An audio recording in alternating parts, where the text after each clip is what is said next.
Yeah! We just want to say thank you guys for supporting us and enjoying the videos. Obviously, there's going to be a few haters here and there, but, you know, that's inevitable. It's hey, happen. When you got haters, then you're doing something fucking right. Damn right. When you got haters, you're doing something right, being anabolic, or destroying some weight, and we're doing all three. Give a dab up to them. This shit's taking off, and we're fucking going we harder also than want to ever. dab up the boys. Appreciate you. Boys, we're going harder than fucking ever. I think, like, damn, this is really all worth it. Is like when I get a message about, you know, somebody's bench going up because they watched our videos, or, you know, whatever fucking case may be, whatever aspect it is, Whatever the fuck it is. if we're helping you guys, you know, stay fucking happy. Yeah. You know, even if it's that, like that really Just motivates the boys to just keep fucking pushing, dude. we're gonna do a chest and buy for you guys today. It's only right. Yeah. We didn't know that the boys were gonna like it this much. Yeah. Hey, guess what? And you boys gonna keep getting fucking what you asked for, motherfucker. All right. Let's get in there.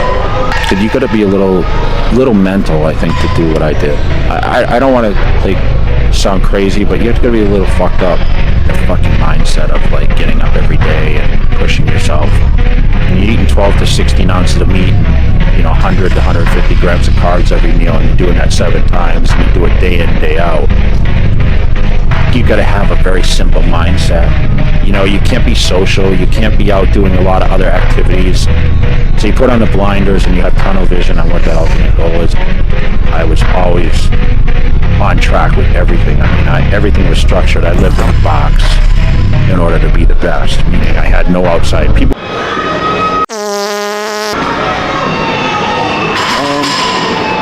Boys, day 2, we just posted today. Yes, we're benching again. Yes, it's day 2 of the bench. Yeah, we're hurting. yes. Hey, yeah, we're hurting, but we want to get content for the boys and push them win. Would call me with their problems, I hang up on them. Like the phones were off. Don't bother me with negative shit. And I just went at it. Like that's all I cared about. That was what my life was like. It was like go full fucking throttle every day. That discipline was there. I always tell everyone it wasn't about the body, it was about the mind at first. But I trained my ass off. For me, I just love to train. Like that's what separated me from like most guys. There was times where I almost passed out training. I'm lunging with 225 on my back in the parking lot, and I remember just like, okay, no one else is doing this, so I'm gonna do it. And that was my mindset. That was how I like mind fucked everybody else. So I used to train in the middle of the night because no one else was doing it. There's some people like, man, is that the secret? Is that what Jay has to do? Is that what we have to do? And I did it almost to kind of like play mind games with the other guys. Really crazy people call this time. It's cardio time. But I was also a beast. I was known as a so-called mass monster. I was also stubborn as hell, right? I was told I couldn't do this, I couldn't do that. I was told I wouldn't be a good pro. I was told I'd never turn pro, never win the Olympia, never win it more than once. After I lost it, they said then I'd come back and win it again. So I think a lot of that's a little ego too. I mean, you have to have a little ego to be able to do what I do and be great at it.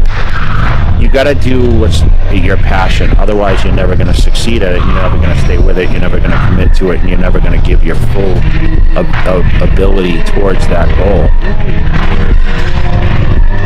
I'll say this without arrogance. Jay Cutler's the greatest bodybuilder of all time. I never had a lot of self-doubt. People look at his arrogance, and I'm just so confident that maybe sometimes I come off as that, but I've been knocked out enough times and came back from it that I just never gave up, and I always believed in myself. And I mean, I was so disciplined, man. There was no bodybuilder on this fucking planet that was more disciplined than I was at that time. I felt like a fucking machine, man. Everything just clicked. Like I told you, I could do anything. I went in the gym and I trained with light weights, I trained with heavy weights. It didn't matter what I did. Everything just clicks. Ronnie's been here winning the show for the past, how many years, Ronnie? 6 years.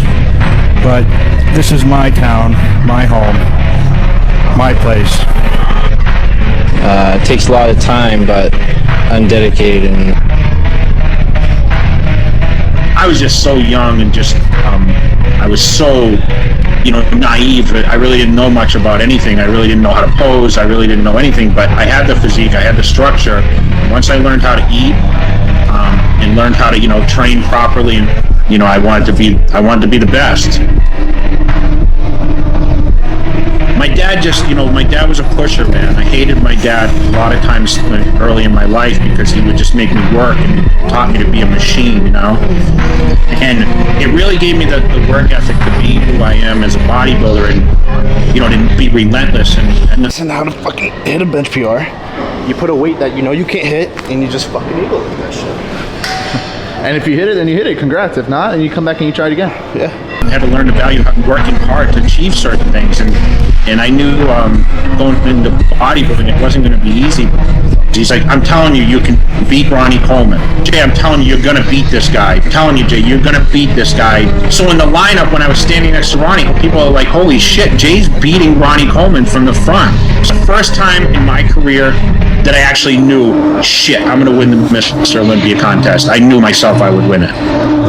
And I knew in 2006, I knew 100% I was going to win the Mr. Olympia in 2006. I had no doubt in my mind.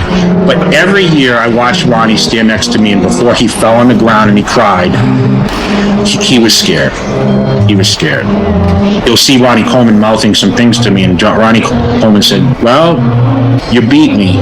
He said, you won. And I didn't know what to say. I felt terrible.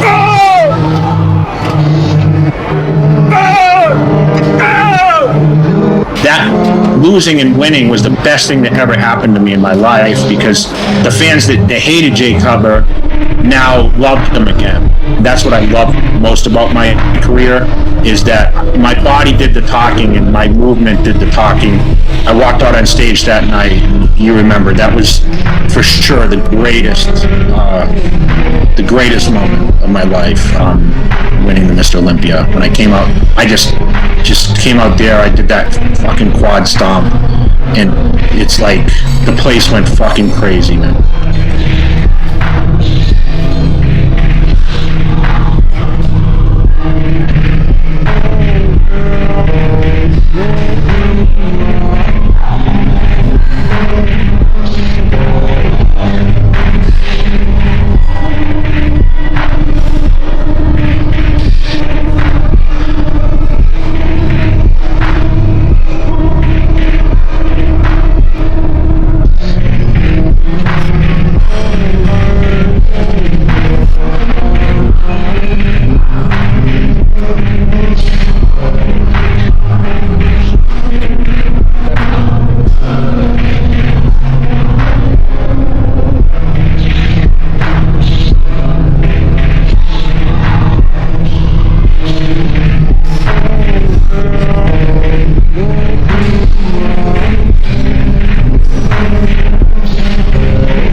Start looking around. No one knows I'm fucking out here running. Why don't you go ahead and just stop